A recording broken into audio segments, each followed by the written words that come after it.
কাজল বেগম সোফায় বসে পানের বাটা নিয়ে পান মুখে দিয়ে মনের সুখে পান চিবোতে থাকে আর মাথা ঢোলাতে থাকে। রহিম সাহেব একজন কম বয়সী মেয়েকে বিয়ে করে বাসায় নিয়ে আসে। নীলার পরনে লাল বেনারসি শাড়ি, মাথায় ঘোমটা, এক কথায় নতুন বউয়ের যা যা দরকার সব নীলার পরনে পরিধান করা আছে। কাজল সোফা থেকে উঠে তাদের সামনে গিয়ে ভালো করে দেখে বলল, কে তুমি? আমার বাসায় কি করো? রহিম সাহেব বলল, আমার পরনের পোশাক দেখে তোমার কি মনে হয়? আমরা দুজন বিয়ে করেছি, সে আমার বউ, মানে তোমার সতীন। কি তুমি বিয়ে করেছো মানে? না, তুমি এমন কাজ করতে পারো না আমি বেঁচে থাকতে। আমার বিয়েটা করা প্রয়োজন ছিল, তাই বিয়ে করেছি। তুমি কি আমার সাথে মজা করছো? এই বয়সে তুমি কেন আবার বিয়ে করেছো? সত্যি করে বলো, এটা কার বউ? তুমি কি কানে কম শোনো? বললাম না আমি বিয়ে করেছি। আমার বাসা থেকে এই মুহূর্তে এই মেয়েকে বের করো, না হয়। নীলা বলল, কি? কাকে বের করার কথা বলছেন? এতক্ষণ আপনার অনেক কথা শুনেছি। আর না, দেখি আপনার কত বড় সাহস। আমার গায়ে হাত দিয়ে দেখেন তো। এই মেয়ে কি বলে? তুমি কিছু বলছো না কেন? কি বলবে? আমার স্বামী আমার বাহিরে কোনো কথা বলে না। না বাবা, আমার নতুন বউ যা বলে আমি তাই শুনবো। না, তা হতে পারে না। আমি সতীনের সংসার করব না। ঠিক আছে, যদি আমার সাথে সংসার না করতে পারো তাহলে দরজা খোলা আছে, চলে যাও। কি এত বড় কথা? কি গো, তুমি কিছু বলছো না কেন? বাসায় আসতে না আসতে সে আমাকে বের করে দিতে চায়। আমি তো শুনেছি বাসায় বসে বসে পান চিবানো ছাড়া নাকি কোনো কাজ করো না। এখন থেকে এসব আর হবে না। বাসার সবাইকে কাজ করে খেতে হবে। আমি বাবা কোনো কাজ করতে পারবো না। যা করার তোমরা করবে, আমার বৌমা করবে তো। আমি এই বাসায় নতুন, আমার যাবতীয় কাজ সব আপনাকেই করতে হবে। কি সব বলছে শোনো না। আমি কি শুনবো? আমার নতুন বউ যা বলবে আমি তাই করব, তাই না গো? শুনুন, আজ আমাদের বাসর রাত, আমাদের বাসর ঘর সাজাবেন আপনি। না, আমি তোমাদের বাসর সাজাতে পারবো না। তোমাদের বাসর তোমরা সাজাও। আমাদের বাসর যদি আমাদের সাজাতে হয় তাহলে আপনার স্বামীকে আপনি আর ভাগে পাবেন না, কথাটা মনে রাখবেন। ওগো চলুন রুমে যাই। নীলা ও রহিম রুমের দিকে চলে গেল। আর কাজল বেগম ভাবতে লাগলো, না, আমি তাদের বাসর সাজাবো না, তারা বাসরও করতে পারবে না। যদি আবার আমার স্বামীকে আমার কাছে আসতে না দেয় তাহলে তো আমি আমার স্বামীকে কাছে পাবো না কখনো। আমাকে তাদের বাসর সাজাতে হবে। বিজয় বিছানায় কাঠের উপর হেলান দিয়ে বসে আছে। বিজয় রহিম সাহেবের ছেলে। বিজয় একটি বেসরকারি প্রতিষ্ঠানে চাকরি করে, বেতন 40,000 টাকা। বিজয় বিয়ে করেছে বছরখানেক হয়েছে, তাদের কোনো সন্তানাদি হয় না। বিজয় দরজার দিকে তাকাচ্ছে। তার বউ সুজনা এখনো রুমে আসছে না। অন্যদিন এতক্ষণে বিছানায় শুয়ে যায়, আজ কেন এত সময় লাগছে বুঝলাম না। বাবা এদিকে একটা কাণ্ড করে বসে আছে। বাবা কাজটা কি ঠিক করলো? কাল সকালে বাবার সাথে কথা বলতে হবে। এরই মাঝে সুজনা রুমে প্রবেশ করলো। দেখলাম সুজনার মুখটা মলিন, কেমন জানি ফ্যাকাশে। বিছানায় বসে আমার দিকে তাকাতে আমি বললাম, আমার প্রতি কি তোমার কোনো অভিযোগ? না, তোমার প্রতি আমার কোনো অভিযোগ নেই। তবে তবে কি তুমি বলতে চাইছো? আমি বুঝতে পারছি। তুমিই বলো, তোমার বাবা এই বয়সে যা করেছে সেটা কি ঠিক করেছে? মোটেও ঠিক করেনি। দেখি কাল বাবার সাথে আমি কথা বলবো। তোমার আসতে আজ এত দেরি হলো কেন? কেন আবার তোমার বাবার বাসর সাজাতে দেরি হয়ে গেল? তুমি কেন শ্বশুরের বাসর সাজালে? তুমি করবে কেন? কি করব?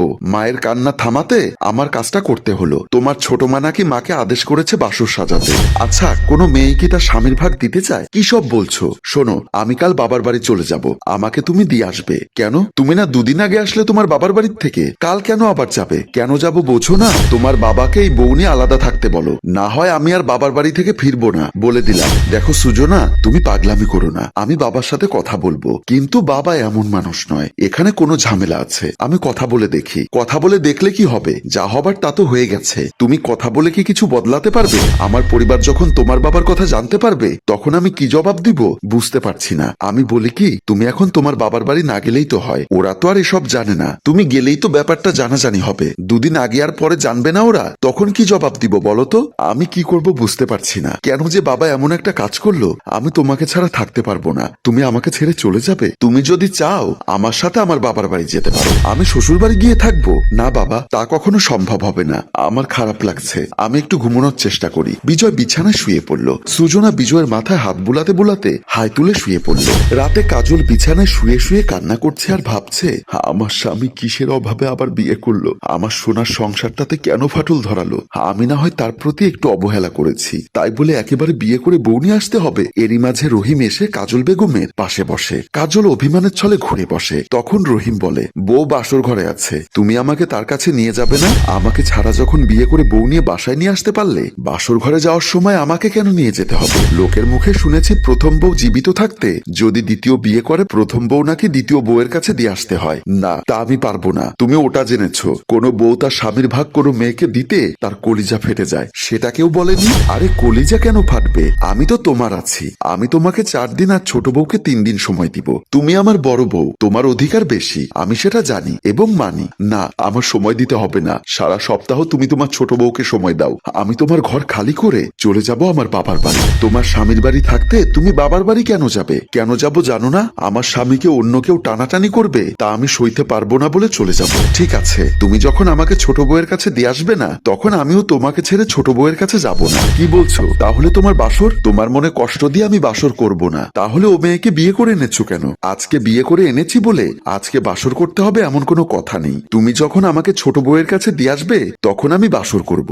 আজ তোমার সাথে থাকবো। কি বলছো? কাজলের মুখে হাসি ফুটেছে। সকালবেলা কাজল ও রহিম সোফায় বসে আছে। এমন সময় নীলা তাদের জন্য 2 কাপ চা নিয়ে বলল, আপা তোমার চা। তোমাকে কে বলেছে চা নিয়ে আসতে? কেউ বলেনি। আপনারা চা খান তো, তাই চা নিয়ে এলাম। বিজয় সুজনা রুম থেকে আসে। সুজনার হাতে ব্যাগ। মা, বাবা, আমি চলে যাচ্ছি। বৌমা, তুমি চলে যাচ্ছ মানে? কি সব বলছো? এসব বলছো কেন?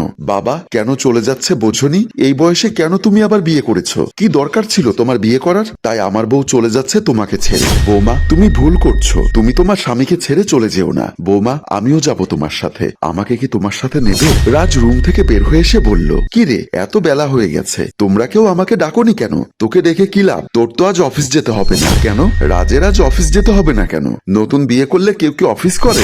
সবাই অবাক। কাজল বলল, নতুন বিয়ে মানে? তুইও বিয়ে করে ফেলেছিস? তোরা 2 ভাই মিলে কি আমাদের পাগল করে দিবি? চাচ্চু, তোমার বউ কোথায়? রাজ নীলার কাঁধে হাত দিয়ে বলল, এই তো আমার বউ নীলা। ওটা তো তোর ভাই বিয়ে করে এনেছে। না ভাবি, আসলে আমি তোমাদের না জানিয়ে হঠাৎ করে বিয়েটা করে ফেলেছি তো, তাই ভাইয়াকে দিয়ে আমার বউকে বাসায় এনেছি, যেন কেউ আমাকে বকতে না পারে। আসলে ছোট ভাই একটা ভুল করেছে, তাই বলে ভাইকে তো আর ফেলে দিতে পারি না। আমি যখন মেনে নিয়েছি, তোমরাও মেনে নাও। দর্শক, আমাদের এই গল্পটি যদি আপনাদের ভালো লেগে থাকে, তাহলে লাইক, কমেন্ট ও শেয়ার করে দিন। ধন্যবাদ। গল্পটির রচনায় আয়ুব মাহমুদ, পরিচালনায় রেজাউল কবির চৌধুরী, প্রযোজনায় FA নয়ন চৌধুরী। ধন্যবাদ।